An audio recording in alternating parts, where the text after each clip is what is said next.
Bonjour tout le monde, content de vous retrouver pour cette émission. Aujourd'hui, le marché est un peu ennuyant depuis déjà quelques temps. On va en profiter pour faire un état des lieux de cette dernière année, notamment au niveau des altcoins.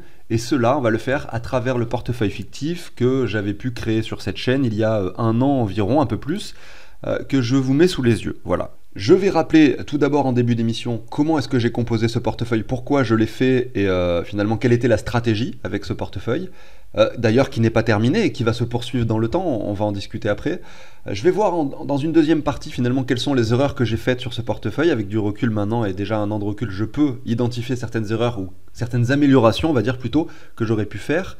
Et puis ensuite, on va parler du futur. Comment est-ce qu'on va pouvoir agir sur ce portefeuille pour faire en sorte qu'il se comporte bien.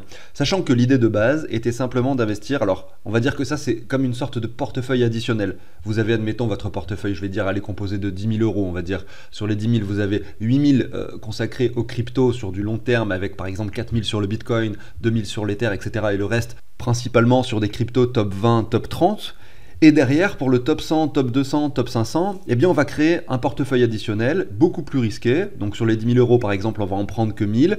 Et puis on va investir par exemple dans 40 crypto-monnaies, voire plus, voire moins. C'est à vous de définir cela. Et là on sait que ça c'est beaucoup plus risqué. Que ça peut chuter beaucoup, comme ça peut monter beaucoup également, très rapidement en fonction du sens du marché. C'est la partie risquée du portefeuille. Mais on n'en met qu'un très petit pourcentage de notre portefeuille total pour finalement limiter ce risque. Mais également en profiter si ça monte. Vous voyez, c'est ça l'idée de base, le principe de base. C'est ce que tous les gros investisseurs font.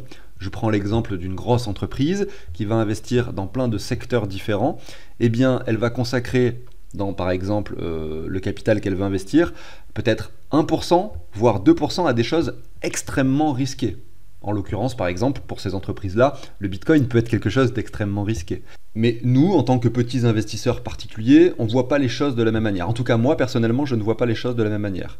J'investis principalement dans les cryptos et je me positionne dans ce secteur qui est donc la blockchain et les cryptos. Et je me dis que le Bitcoin, c'est le moins risqué. Et finalement, les cryptos faiblement capitalisés, top 1000, top 2000, dans lesquels les grosses entreprises ne vont jamais investir. Évidemment, en fait, il y a une raison très simple à cela. C'est que quand vous avez une liquidité très faible, vous avez une crypto qui est par exemple capitalisée à hauteur de 1 million de dollars, je dis n'importe quoi.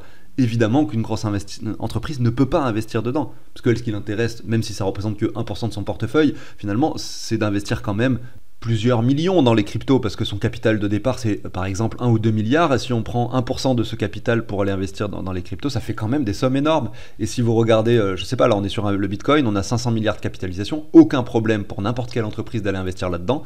Par contre, vous prenez une crypto top 1000, je sais pas, on va aller déjà voir le top 100 juste pour vous montrer le parallèle. La crypto top 100 par exemple, elle est capitalisée à hauteur de 333 millions. Dans le top 400, on est déjà à 46 millions et je suppose, voilà, on peut aller voir hein, le top 1000 par exemple. Alors là, je vais être sur le top 800. Le top 800, voilà, on est à 12 millions déjà. Donc vous voyez que les entreprises vont avoir un problème de liquidité parce que forcément, il n'y aura pas assez de gens qui vendent ou qui achètent pour aller directement investir 1 million dans une crypto qui est capitalisée à 12 millions de dollars. Donc c'est ça qu'il faut comprendre, c'est la différence entre les particuliers et les entreprises. Vous avez cette chance, vous, en tant que particulier, de pouvoir aller miser sur des cryptos faiblement capitalisés sans finalement modifier ou sans avoir de problème de liquidité pour investir. Voilà, je trouvais ça intéressant de vous raconter ça pendant cette introduction. Je vais vous passer le générique de début. Pensez à vous abonner, à liker le contenu si ça vous plaît. Moi, je vous dis à tout de suite.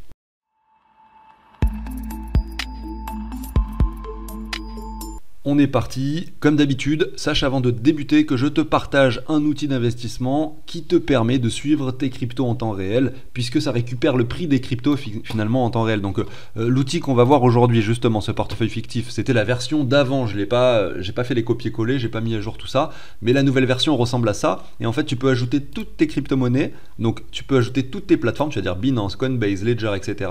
Tu vas rentrer toutes tes crypto-monnaies ici et tu vas dire combien tu en possèdes. Tu peux avoir du Bitcoin sur 3-4 plateformes, tu rentres les valeurs ici, et en fait à la fin tu as le récap total, tu sais combien tu as d'argent en tout, crypto, par rapport à ce que tu as investi, tes gains, tes pertes, ton pourcentage stable crypto, ton pourcentage altcoin, bitcoin, voilà, plein de choses hyper intéressantes, sans parler en plus de ça, de la possibilité d'entrer toutes tes transactions par rapport à l'euro pour connaître la plus-value, et ça c'est intéressant pour ces déclarations d'impôts évidemment. Donc ça, cet outil en fait il est gratuit. Par contre, ce que tu vas devoir payer si jamais ça t'intéresse, c'est effectivement la récupération automatique des prix. Parce que je t'explique en fait, le prix des crypto-monnaies s'actualise chaque heure. Donc automatiquement sur le document, là, si le Bitcoin monte, bim, là le prix va changer. L'Ether aussi, le prix va changer en fait. Chaque heure, ça s'actualise le top 2000 crypto. Donc évidemment, si t'as pas ça, le problème c'est que tu dois rentrer tous les prix manuellement. Donc il y a quand même une colonne pour le faire, hein, bien sûr, notamment pour les cryptos qui ne seraient pas dans le top 2000. Mais effectivement, ça va être très très embêtant, surtout si tu as 50, 100 cryptos. Donc tu peux aller voir justement les tarifs. C'est sur le site de CryptOrganize, tu l'as dans la description.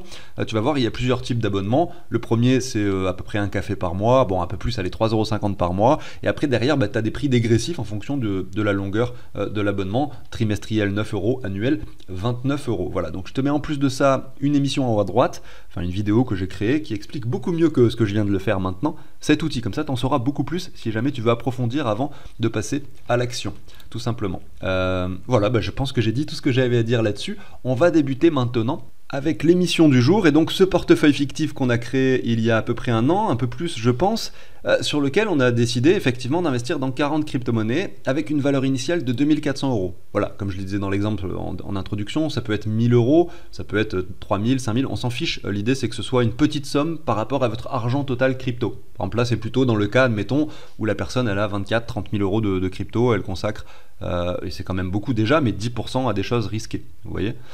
Donc c'est ça l'idée. Donc pourquoi j'ai pris ce chiffre? En fait, c'est parce que l'idée c'était de mettre 3 paliers d'achat sur 40 crypto-monnaies. Et donc, 3 paliers d'achat sur 40 crypto-monnaies, ça veut dire 20 € par palier d'achat. Et donc ça nous fait un total de 2400. Mais peu importe finalement, comme je le dis. Alors, quelle était la stratégie? La stratégie, et c'est là où je vais justement après voir les points d'amélioration que aujourd'hui avec du recul je me dis que j'aurais dû appliquer à l'époque. La stratégie c'était d'aller regarder déjà, et je pense que c'était la première erreur, les cryptos par rapport au dollar et se mettre des paliers en fonction des niveaux de Fibo et ensuite en fonction de la structure finale qu'on aurait si après on a effectivement un marché aussi qui se dessine. Alors la première crypto de ce portefeuille c'est ADA. Bon évidemment c'est pas une crypto hyper risquée en l'occurrence, mais c'est pas grave, il y en a d'autres, hein, vous allez voir ensuite, qui sont déjà beaucoup moins capitalisés et plus risqués, mais bon c'est pas grave, je vous montre avec ADA. Ce qui s'est passé c'est qu'on a eu quand même un marché extrêmement baissier, donc ADA a touché les 3,15 $, aujourd'hui on est sur les 25 centimes, donc c'est quand même un crash monumentesque. Et l'idée c'était donc de faire ça. Premier palier d'achat lorsqu'on atteint finalement la ZR. Deuxième palier d'achat lorsqu'on arrive dans les 85,4. Et le troisième palier d'achat lorsqu'on a une structure en W qui est donc confirmée. Voilà. Alors, ADA Cardano, je reprends un petit peu ce que l'on avait fait à l'époque. On avait mis un Fibo qui reprend le bottom, le top. Donc vous voyez, on reste sur un graphique long terme ici. Le top c'était en septembre 2021. Le bottom ici, enfin bon après le bottom, franchement on n'est pas à ça près, hein, même si c'est pas le bottom exact, ça changera pas grand chose, mais grosso modo voilà, en mars 2020, on était sur les 2 centimes. Ensuite, on regarde le Fibo et on observe que là, on réintègre la zone de rechargement. Donc c'est là où on a positionné nos premiers paliers d'achat. Et vous le voyez directement à l'écran, c'est pas avec du recul maintenant, on peut observer que c'était pas le meilleur point d'achat possible. Certes, on a eu un rebond sur cette zone, ce qui est tout à fait honorable et c'est cool, mais ça n'a pas du tout suffi à la tenir, parce que derrière on est revenu chercher les 85,4, c'était d'ailleurs notre deuxième palier d'achat, et maintenant ce qu'on attend c'est la structure W. Donc le premier niveau d'achat qu'on a mis sur ADA Cardano, c'était, alors après, en fait j'ai fait des analyses quotidiennes, donc je ne sais pas exactement à quel prix je l'ai acheté, mais je sais que je l'ai acheté dans cette zone, donc on va dire par là, et le deuxième niveau c'était les 85,4, donc ici. Maintenant on est encore en dessous, donc on a acheté du ADA à 1 $ et on a acheté du ADA à 47 centimes. Maintenant on a encore un palier à se mettre sur ADA. Donc ce qui est cool, c'est qu'on a lissé nos points d'achat. Ce dernier palier, on va le mettre sur un W confirmé. Donc pour ça, ce qu'on aimerait bien voir, c'est quelque chose qui arrête de chuter, surtout qui monte au-dessus de cette ligne-là. Et là, on rachètera de nouveau, probablement au prix des 50 centimes. Ce qui veut dire que, si je dois reparler des points d'amélioration au niveau de cette stratégie, eh bien l'idée quand même, ça aurait été beaucoup mieux si on arrivait à choper des paliers sur les bottoms. Vous voyez?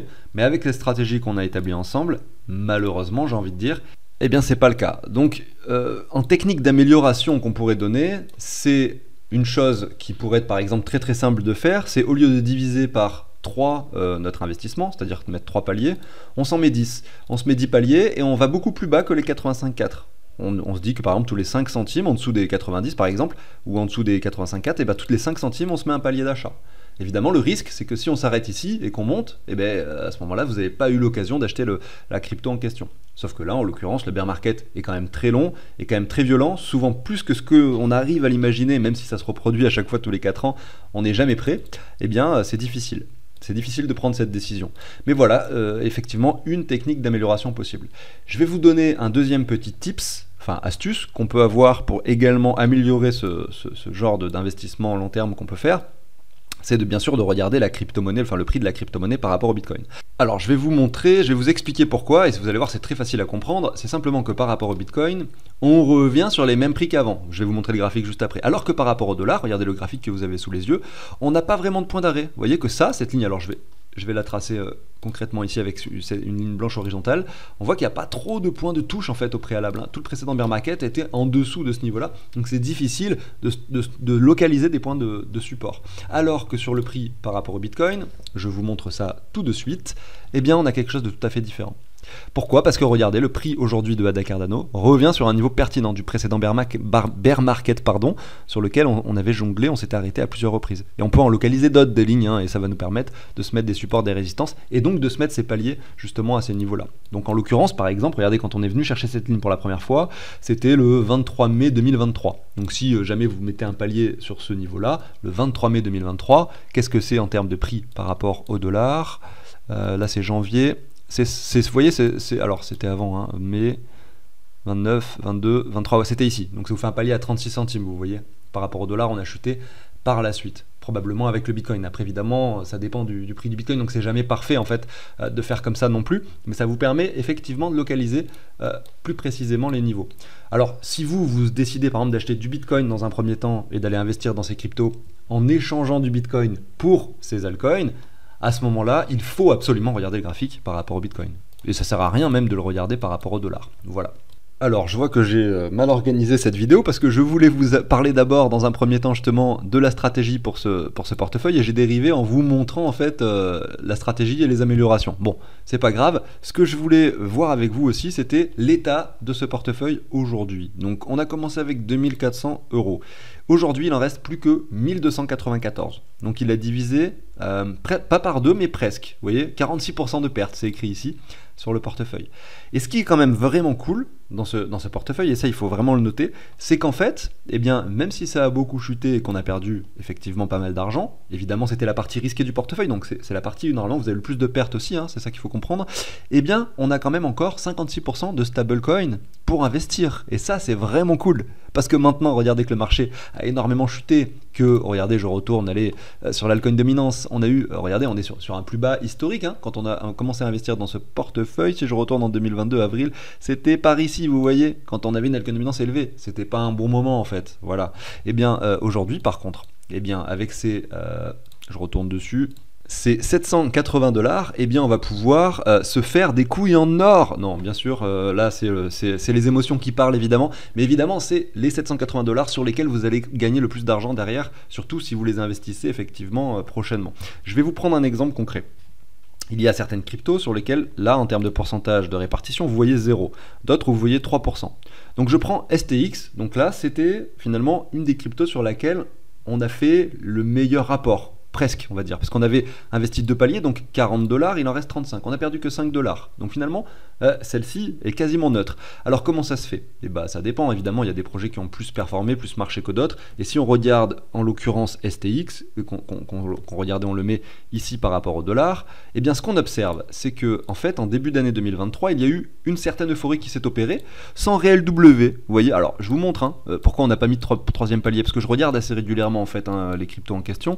Là, on n'a pas eu de troisième palier parce que là on fait un plus bas qui est plus bas ici, qui est plus bas là, et d'un coup on monte. Donc on n'a pas de W en fait, on n'a pas de structure, on n'a rien, pas de troisième palier possible. Par contre, maintenant on revient sur un niveau inférieur, et le jour où on vient casser ce niveau-là, bah là on aura un très très joli W. Alors oui, on va acheter le dernier palier à 1,50 $, donc ce sera peut-être pas la crypto sur laquelle on va faire le plus de gains avec ce troisième palier, mais par contre on aura eu nos deux premiers paliers à la fois ici sur la ZR, à la fois ici sur les 85.4, ces deux-là auront été très intéressants sur le long terme. Par contre, donc ça c'est l'exemple où effectivement ça a bien fonctionné, mais pour la plupart des cryptos, vous allez le voir, celle où il y a écrit 1% ou 0%, et ben effectivement c'est l'inverse, ça n'a pas du tout fonctionné. Donc le dernier palier pourrait être hyper intéressant. Et je vous montre par exemple Celo, qui est dans ce portefeuille où il y a écrit 0%, tellement que ça a chuté, c'est une horreur. Celo USD, on va regarder son graphique. Ici, vous voyez qu'on a fait un nouveau plus bas, c'est l'horreur, je vous le dis, c'est l'horreur. Premier palier d'achat probablement par ici vers les 4 dollars et quelques, voilà. Deuxième palier d'achat ici vers les 2,20 $. Et aujourd'hui on est sur les 42 centimes, donc c'est l'horreur. Et ce qu'on va faire c'est attendre un W, attendre une structure. On est toujours sur la tendance baissière. Pourquoi? Parce que si on zoome un petit peu plus sur ce graphique, on voit que ici c'est un point bas qui est inférieur à celui-ci, etc. On est sur la tendance baissière, on attend de voir si on a un retournement qui se créera un jour. Et quand ça sera le cas, on mettra notre palier d'achat, notre troisième. Et notre troisième palier d'achat, il va être positionné sur un prix beaucoup plus intéressant que les deux premiers, puisqu'il sera vers les 40-50 centimes. Et donc là, c'est là où je disais que ça fait partie de cette somme, effectivement, hein, dans les 780, qui va nous permettre de gagner beaucoup d'argent si jamais ces lots se reprend par la suite. Bien sûr, après, évidemment, il peut y avoir des cryptos qui ne remontent jamais à la hauteur espérée. Hein. Ça, il faut bien le comprendre. Donc voilà ce que je voulais vous expliquer par rapport à tout ça, et par rapport à l'état des lieux de ce portefeuille. On peut regarder une dernière chose, c'est les cryptos où on a mis 3 paliers d'achat. En fait, sur les 40, il y en a 2. Il y a le RVN, donc Ravencoin, et ERN, Eternity Chain, tout simplement. Donc on va regarder ça. ERN USD, crypto, tac tac. Voilà. Alors pourquoi est-ce qu'on a mis un troisième palier d'achat ici? Tout simplement parce que regardez, ici on était en 2022, la chute, et on a eu notre W en fait là. Donc notre troisième palier d'achat, il était déjà positionné là. On voit que depuis on n'a pas fait de nouveau plus bas, mais qu'on latéralise. On est en bear market. Aujourd'hui le prix est beaucoup plus faible. Mais voilà, donc on a mis notre troisième palier d'achat sur ce token, et depuis qu'on a mis notre troisième palier, finalement, on n'a pas fait de nouveau plus bas. Alors oui, on est allé plus bas que le palier qu'on a mis, mais je veux dire, on n'a pas fait de nouveau plus bas. On n'est pas allé plus bas que le mois de juin 2022. Donc cette crypto est très résiliente et se comporte extrêmement bien. Ça, il faut le dire par rapport aux autres. Hein. Donc graphiquement parlant, en tout cas, c'est très visuel, on le voit ici. RVN, maintenant, par rapport au dollar, on a mis également un troisième palier. Alors, à quel moment est-ce qu'on a mis le troisième palier? Est-ce que c'était une erreur? Ça, c'est la question que je me pose quand je vois le graphique aujourd'hui. Eh bien, oui, peut-être, parce que regardez, on a mis notre troisième palier concrètement ici. Ce W était quand même très serré, parce que, attendez, hop, désolé, hein. Parce qu'effectivement, ce qui s'est passé ensuite, c'est qu'on n'a pas eu... Je vois pas vraiment de W sur ce graphique. C'est-à-dire que le troisième palier était probablement une erreur, mais on va quand même zoomer pour le vérifier. L'idée, c'est d'avoir quand même une clôture sous la zone des 61,8. Est-ce que ça a été le cas? Pour confirmer et valider le W. Hein. Donc pour ceux qui comprennent pas trop ce que je raconte, en gros, vous avez la chute. Pour confirmer et valider un W, il faut qu'on ait ça. C'est-à-dire que ce retour-là, il doit être au minimum à 61,8% de la hausse précédente. Donc là, vous voyez, je retourne sur mon graphique. Je me positionne sur cette hausse, donc en l'occurrence entre ce point-là et ce point-là, et je vois qu'on est venu chercher les 61,8. Mais on n'a pas clôturé dans cette zone. Donc finalement, c'était un petit peu une erreur d'aller mettre ce troisième palier sur ce W qui est ici, hein, mais qui n'en est pas réellement un, vous voyez. Et derrière, on chute de nouveau et on fait un nouveau plus bas sur RVN. Bon, heureusement, cette erreur, je l'ai faite que sur une crypto parmi les 40. Et on a encore notre troisième palier d'achat à mettre sur la plupart des cryptos que vous voyez ici à l'écran. Donc sachez que lors des semaines qui viennent et des mois qui viennent, on va reparler de ce portefeuille fictif. Pourquoi? Parce qu'on arrive, en tout cas je le pense, peut-être que je me trompe, mais en termes de temporalité, sur le moment où on commencera à avoir des structures. Et ça je le sais, je le vois, parce que sur la plupart des cryptos, on a des graphiques par rapport au dollar qui font pas de plus bas, alors que par rapport au Bitcoin, on fait des plus bas, ce qui veut dire qu'on arrive probablement dans cette phase qui est à peu près similaire à celle de fin 2020, où on avait un Bitcoin qui performait en solitaire, vous voyez, jusqu'à, je sais pas moi, je vais vous montrer ça, je vais vous mettre les deux graphiques, vous allez comprendre tout à fait ce que je suis en train de raconter, je pense. Le Bitcoin à gauche, l'altcoin dominance à droite. Voilà, je suis en logarithmique là, oui, on va l'enlever, comme ceci.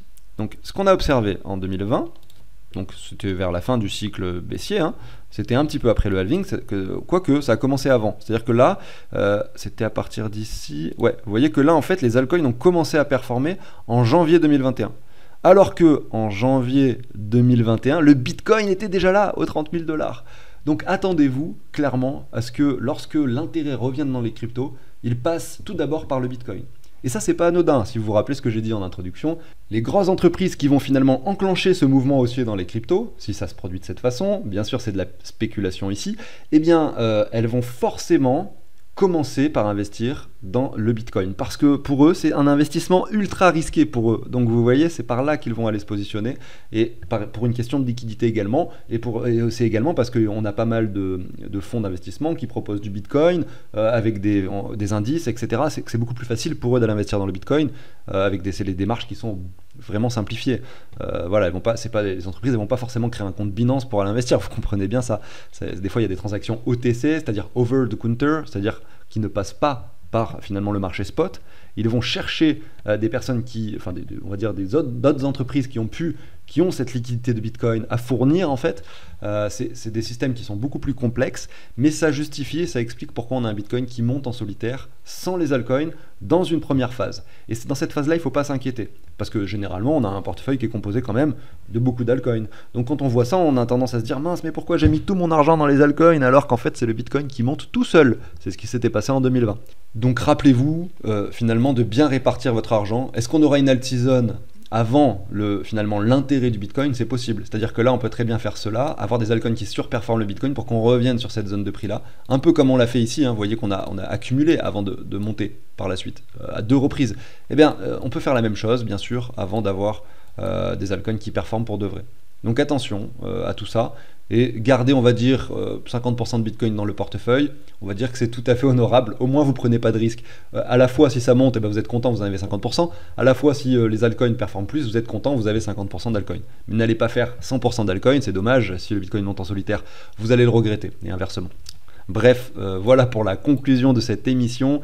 J'espère que ça vous a plu et que c'était pas trop, on va dire, décomposé ou trop, on va dire, finalement pas. Il n'y a peut-être pas eu assez d'analyse à votre goût ou assez finalement de niveau, de prix, etc. Mais ça, on le fera plus dans les autres émissions et c'est ce qu'on fait assez quotidiennement d'ailleurs pour essayer d'identifier les zones intéressantes d'achat, les cryptos qui sont plus intéressantes que. Évidemment, il y en a certaines qui sont plus intéressantes que d'autres par rapport au graphique, notamment ERN hein, d'ailleurs. Et ça, je l'ai vu en faisant cette vidéo aujourd'hui. Mais concrètement, quand je vois ce graphique-là de ERN, ben, j'ai envie d'acheter, parce qu'on est résilient par rapport au dollar. On revient sur un point extrêmement bas aujourd'hui.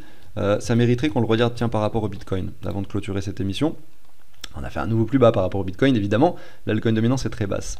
Mais voilà, elle est quand même assez résiliente. Et même si on a un nouveau plus bas ici, regardez cette jolie divergence sur le RSI qui est joliment dessinée à cet endroit-là. Alors, j'arrive pas à le faire. On va faire comme ceci. Voilà la divergence sur ERN, c'est-à-dire un RSI qui monte avec un cours qui descend. Elle est loin d'être confirmée, donc elle n'est pas forcément viable pour l'instant, mais c'est vrai que c'est intéressant de la constater. Voilà, excellente journée à tous, à très bientôt, pensez à vous abonner, n'oubliez pas le petit bouton like, hein, c'est très important pour moi et pour le référencement. Allez, ciao tout le monde.